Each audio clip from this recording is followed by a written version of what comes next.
Ela era uma empregada invisível, esfregando em silêncio manchas escuras e teimosas dos tapetes de um chefão.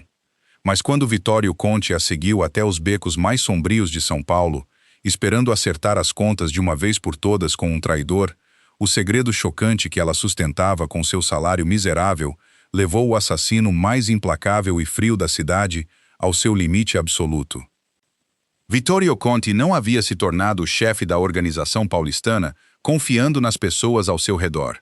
Aos 45 anos, ele comandava o submundo sprawling da cidade com uma brutalidade calculada e aterrorizante. Sua fortaleza era uma mansão de pedra multimilionária, fortemente vigiada, na rua Haddock Lobo, encravada no bairro Nobre dos Jardins. Atrás de seus portões de ferro imponentes, a propriedade era um santuário de mogno escuro, mármore italiano importado e segredos capazes de mandar dezenas de homens poderosos para trás das grades por sentenças consecutivas de prisão perpétua. No mundo de Vittorio, lealdade era uma moeda mais valiosa que ouro, e traição era o único pecado punido com uma cova sem nome. Todos que trabalhavam dentro da mansão da rua Haddock Lobo passavam por uma investigação minuciosa. Seus capangas, seus motoristas, até seus cozinheiros particulares tinham históricos tão cuidadosamente higienizados por seus tenentes que praticamente não existiam nos registros. Mas então havia Camila. Camila Aires tinha 29 anos, cabelos castanhos discretos que mantinha sempre presos em um coque apertado e nada chamativo na nuca. Ela havia sido contratada 8 meses antes através de uma agência terceirizada rigidamente controlada pelo braço direito de Vittorio, Bruno Ricci. Camila trabalhava no turno da noite, encarregada especificamente de limpar a ala leste privativa da propriedade, os aposentos pessoais de Vittorio e seu escritório particular. Era um cargo de risco. A faxineira noturna frequentemente precisava apagar os vestígios da vida violenta de Vittorio. Uma trilha de manchas escuras nos tapetes persas, cristais estilhaçados de um acesso de fúria, ou o cheiro acre e metálico que pairava no ar depois de alguma desavença. Camila nunca reclamava. Nunca falava fora de hora. Na verdade, quase não falava. Quando Vittorio entrava em um cômodo, sua figura alta e de ombros largos projetando sombras longas e intimidadoras, Camila simplesmente baixava o olhar para o chão, recolhia seus materiais de limpeza e se dissolvia silenciosamente no fundo do ambiente. Era a funcionária perfeita, invisível. Até que Vittorio começou a notar as anomalias. Começou com o dinheiro. A equipe doméstica de Vittorio era paga generosamente, diretamente em contas no exterior para escapar dos olhos curiosos da Receita Federal. Mas Camila havia pedido especificamente para receber em dinheiro vivo, sem rastro.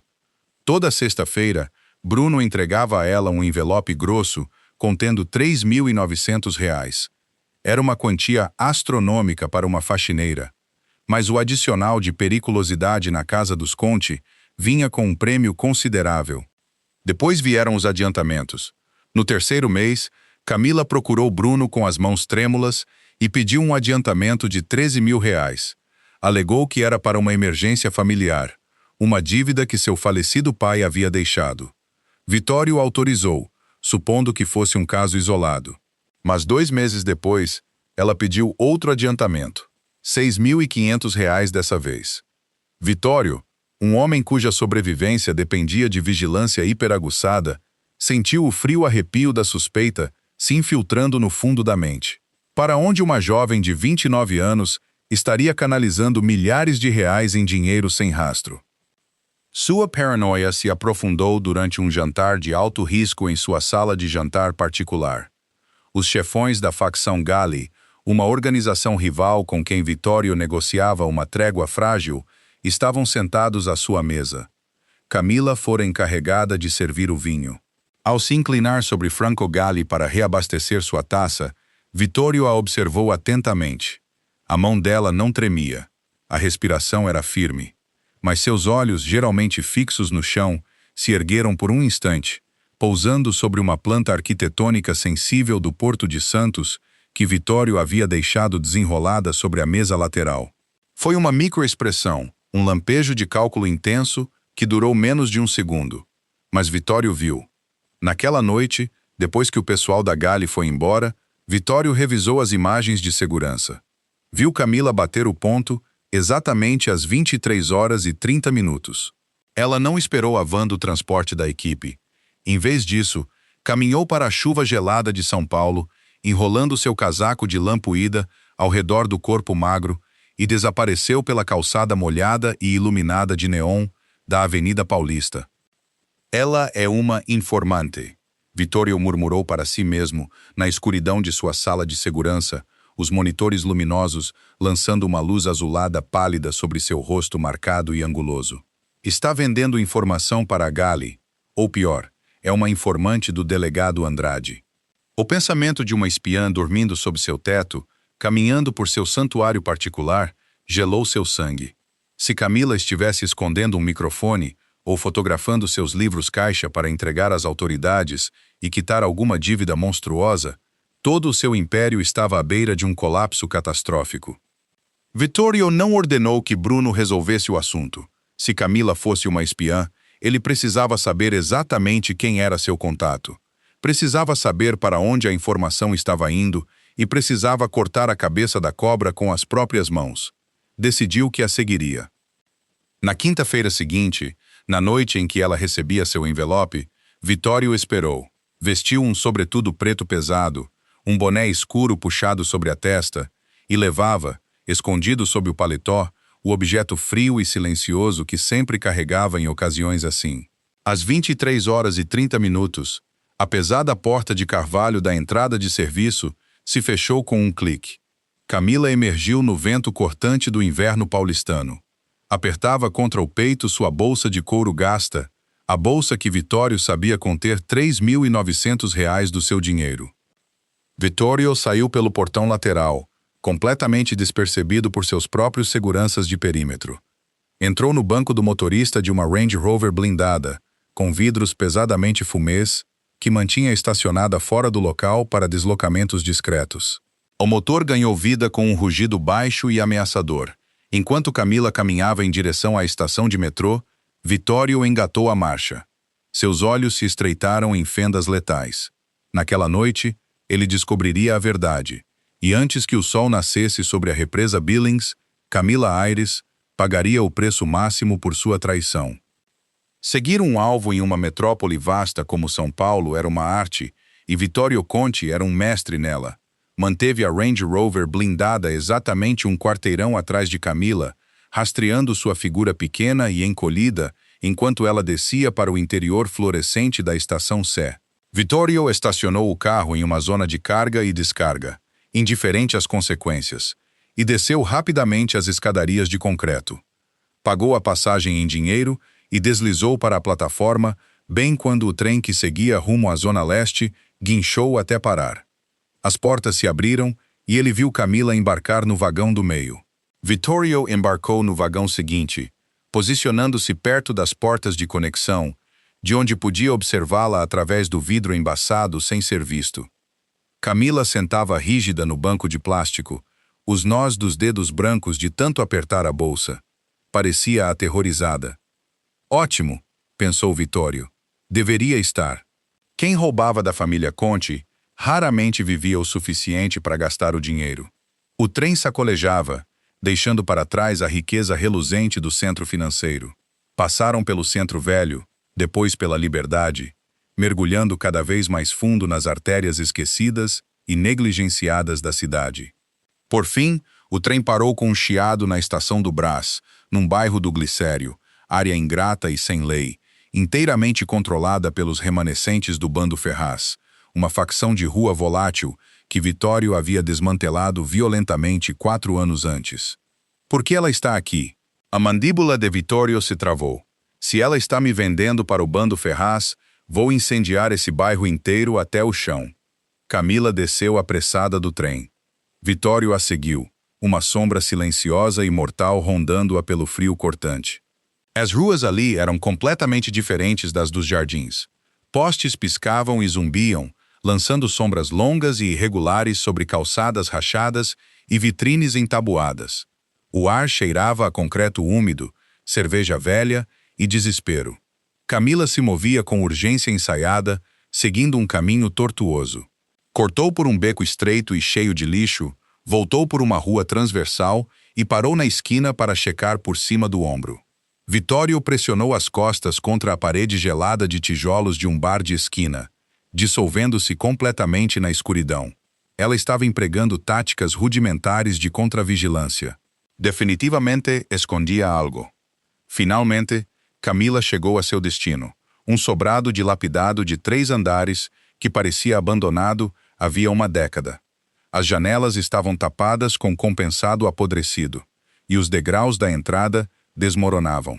Mas Vittorio notou um brilho fraco e quente vazando pelas frestas de uma janela do porão. Camila bateu na pesada porta de aço em um ritmo específico. 2 batidas rápidas, uma pausa, 3 batidas lentas.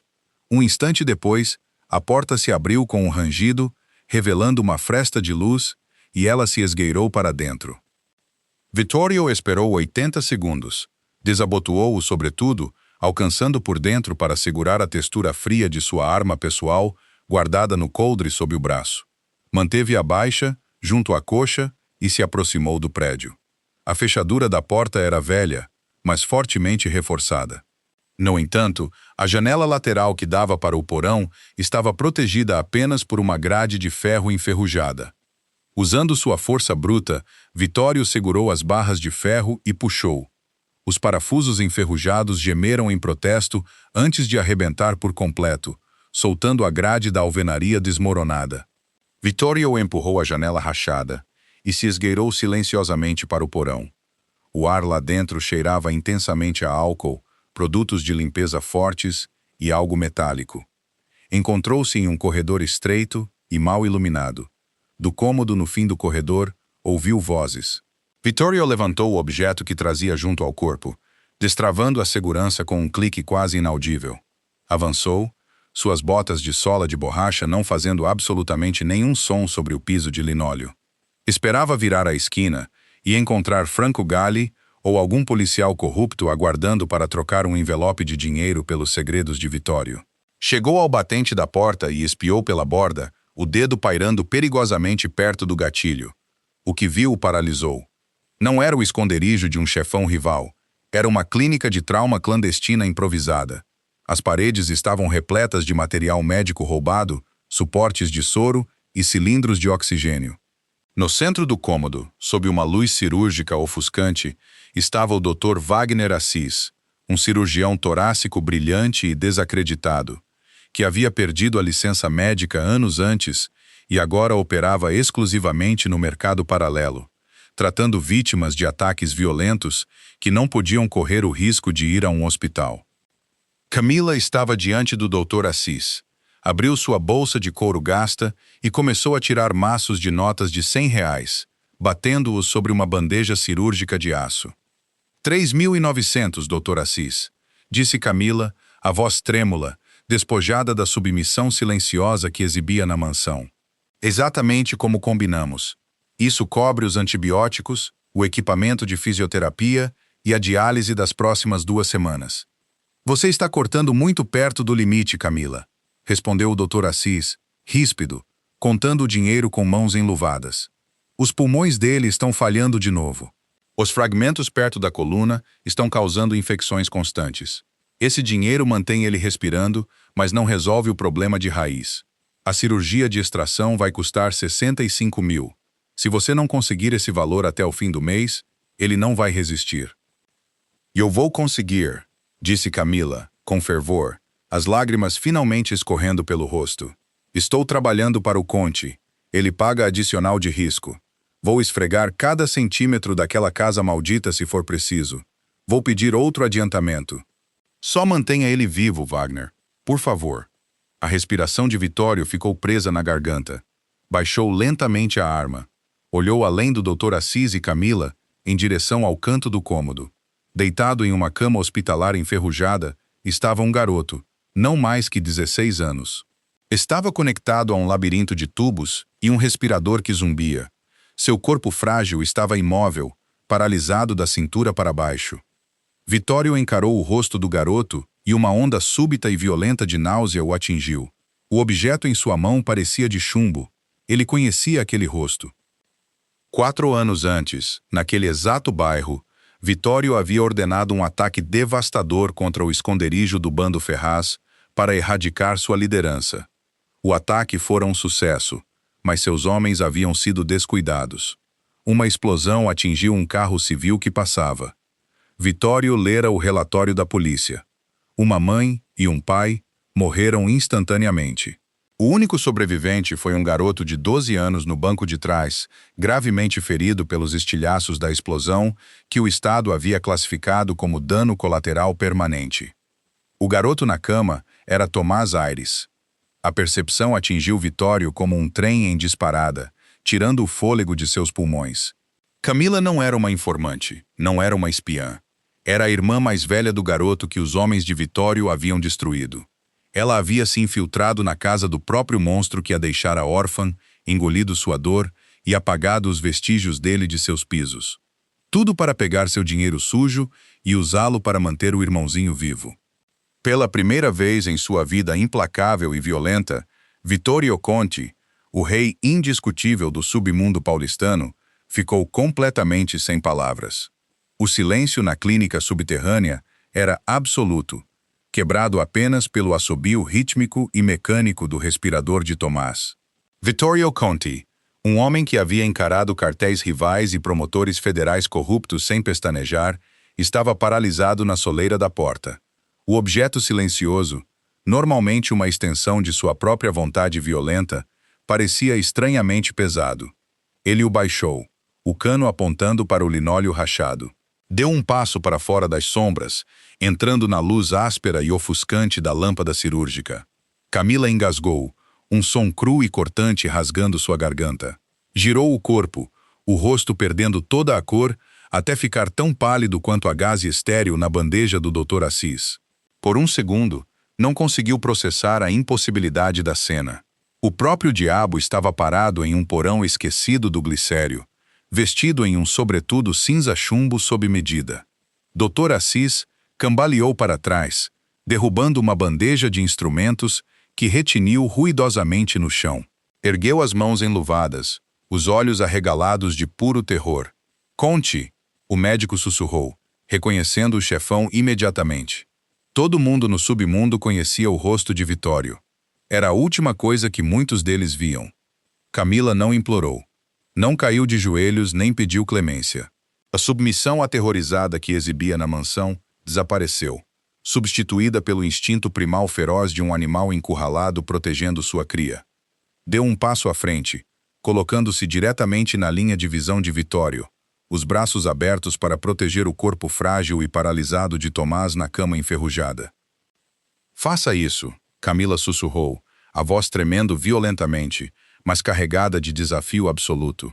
Lágrimas escorriam pelo rosto, cortando a sujeira da rua. "Você já tirou tudo de nós. Só faça isso, Vitório. Mas jure para mim, jure pela sua alma, que não vai tocar nele. Acabe comigo e deixe o dinheiro para o Dr. Assis. Só deixe o Tomás viver." Vitório a encarou, absorvendo o peso esmagador de suas palavras. Ela sabia. Sabia o tempo todo quem ele era e o que suas ordens haviam feito com a família dela. Por 8 meses, ela havia polido os pisos de mogno do homem que ordenara o ataque que a deixara órfã. Servira seu conhaque, lavara suas roupas sujas. Engolira o próprio ódio todas as noites apenas para desviar a fortuna dele e manter o irmão respirando. Era a demonstração mais aterrorizante de lealdade e força que Vitório já havia testemunhado. "Abaixe as mãos, Camila", disse Vitório. Sua voz era um rasgado baixo e rouco, completamente despido de sua ameaça costumeira de comando. Travou a segurança do objeto que carregava com um clique discreto e o deslizou de volta ao coldre sob o braço. Caminhou devagar até o centro do cômodo. Camila estremeceu, mas se recusou a se afastar. Vittorio parou a centímetros dela. De perto conseguia ver as olheiras escuras, a exaustão esculpida em seu rosto jovem. "Eu não sabia", Vittorio murmurou. A confissão soava completamente estranha em sua língua. Ele nunca se explicava para ninguém. "Eles mentiram para você", Camila retrucou com amargura, o peito ofegante. "Porque seus homens não queriam admitir que estragaram o ataque. Explodiram nosso carro. Meus pais morreram queimados. e Tomás recebeu os estilhaços que eram destinados aos seus inimigos. Então eu peguei o seu dinheiro de risco. Ganhei cada centavo sujo dele. Vitório olhou por cima do ombro de Camila para o garoto de 16 anos. Os fragmentos perto da coluna, os pulmões falhando. Uma fúria súbita e violenta se acendeu no peito de Vitório. Não contra Camila, mas contra seus próprios homens. Contra Bruno Ricci, que supervisionara o ataque ao bando Ferraz. Vitório tirou um telefone via satélite criptografado do bolso interno do casaco. Discou um número reservado para emergências catastróficas. "O que você está fazendo?" Dr. Assis gaguejou, recuando em direção à saída dos fundos. "Consertando um erro", Vitório respondeu, frio. "Ligação conectada. Consiga o Dr. Henrique Cruz na linha. Diga a ele que preciso de uma UTI de trauma particular totalmente equipada montada na cobertura do Hotel Áurea. Imediatamente. Preciso de uma van de transporte médico discreta no glicério. 10 minutos. Quem fizer perguntas vai se arrepender amargamente." Desligou e olhou para o Dr. Assis. "Prepare ele para o transporte. Desconecte os monitores dispensáveis." Os olhos de Camila se arregalaram de puro pânico. "Não. Você não pode movê-lo. Os pulmões dele vão colapsar. O que você vai fazer com meu irmão?" Vitório estendeu a mão, as palmas grandes e calejadas segurando os ombros trêmulos de Camila com firmeza gentil. O contato mandou uma corrente elétrica por ambos. "Camila, olhe para mim." Ele ordenou suavemente. "Olhe para mim." Ela forçou os olhos marejados a encontrarem o olhar penetrante dele.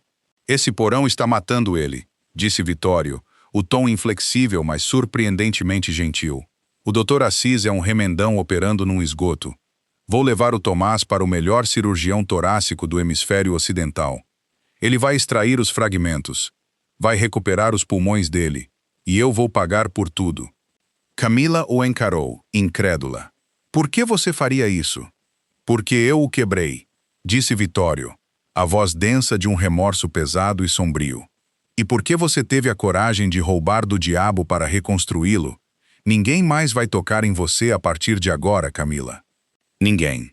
Em 16 minutos, o uivo das sirenes mascarou a chegada de uma van de transporte médico preto fosco. Homens fortemente armados à paisana protegeram o perímetro do sobrado enquanto uma equipe médica de elite estabilizava Tomás. Camila saiu do porão envolta no sobretudo sob medida de Vitório, que ele havia colocado sobre seus ombros gelados. Enquanto observava Tomás, sendo carregado para a UTI móvel de última geração, percebeu que sua vida como faxineira invisível havia acabado. Ela acabara de entrar no centro do mundo aterrorizante de Vitório Conti. Estranhamente, pela primeira vez em 4 anos, sentiu-se completamente segura. A suíte médica particular no topo do Hotel Áurea era uma fortaleza de vidro, aço e mármore branco estéril, com vista panorâmica para o horizonte reluzente de São Paulo. Nas 64 horas seguintes, Camila mal dormiu. Sentava-se numa poltrona de couro ao lado da cama hospitalar de última geração de Tomás, observando o ritmo constante do monitor cardíaco. O Dr. Henrique Cruz havia realizado uma cirurgia espinhal exaustiva de 10 horas. Os fragmentos haviam sido removidos. O tecido pulmonar, reparado. Tomás estava sedado, mas pela primeira vez em anos, respirava sozinho, sem um respirador mecânico. Vitório nunca deixou a cobertura. Transferiu todo o seu centro de comando para a sala de estar adjacente. Camila, de vez em quando, olhava através da divisória de vidro, observando o temível chefão conduzir seus negócios implacáveis em tom baixo, cercado de seguranças.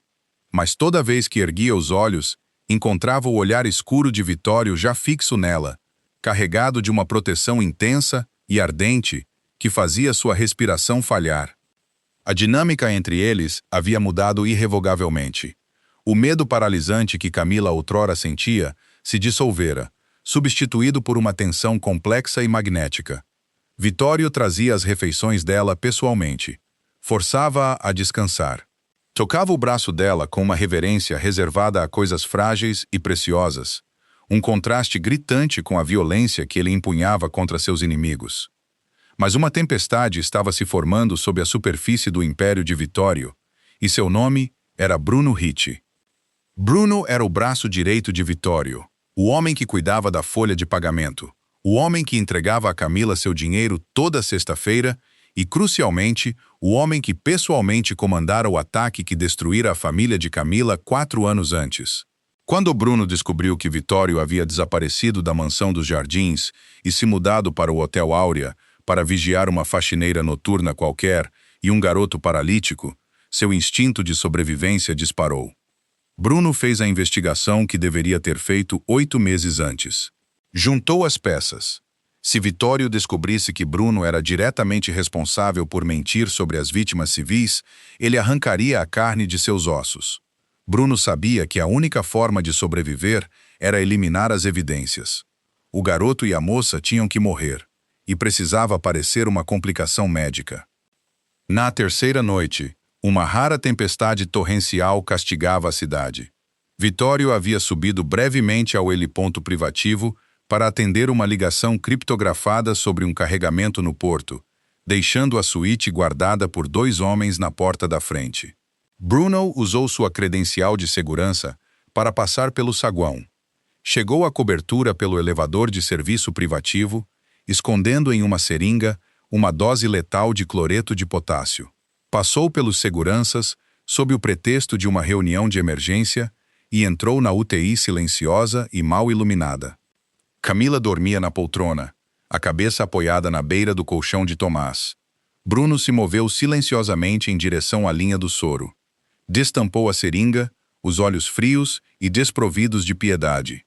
De repente, uma mão enorme se fechou ao redor do pulso de Bruno com a força esmagadora de um torno de aço.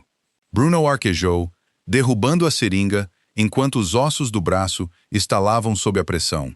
Foi puxado violentamente para trás, arremessado pelo cômodo até as costas baterem brutalmente contra a janela de vidro reforçado. Vittorio estava parado nas sombras, os olhos negros de uma fúria assassina e profana. Achou mesmo que eu não checaria os registros do perímetro, Bruno? Vittorio sibilou, a voz caindo para um registro gutural e aterrorizante. Achou que eu não descobriria quem organizou aquele ataque? Camila acordou sobressaltada com o barulho da briga, gritando ao ver Bruno encurralado por Vittorio. Vittorio, me escuta, Bruno implorou, cuspindo sangue enquanto o antebraço de Vittorio prendia sua garganta contra o vidro. Ela é um risco. Ela se infiltrou na gente. Você está ficando mole por uma faxineira que vai virar delatora assim que a polícia oferecer proteção a testemunhas. Eu fiz o que tinha que ser feito pela família. Ela é minha família agora, Vittorio rosnou. Sem um instante de hesitação, Vittorio ergueu o objeto escuro e afiado que carregava preso ao cinto. Não usou a arma de fogo. Não queria arriscar acordar o garoto ou aterrorizar Camila com o estampido. Com precisão implacável e ensaiada, resolveu tudo em um único movimento certeiro. Bruno estremeceu, os olhos reviraram e tudo terminou ali mesmo. Vittorio baixou o corpo sem vida ao chão, silencioso, contornando a mancha escura que se espalhava pelo linóleo. Camila permaneceu paralisada junto à cama, tremendo enquanto encarava o braço direito morto. Ergueu os olhos para Vittorio. As mãos dele estavam manchadas de escuro. Ele era um monstro, o rei de um submundo sombrio e violento. Mas, ao olhar para ela, largando o objeto e pisando com cuidado ao redor da mancha para não levá-la perto do irmão dela, Camila viu a devoção absoluta em seus olhos.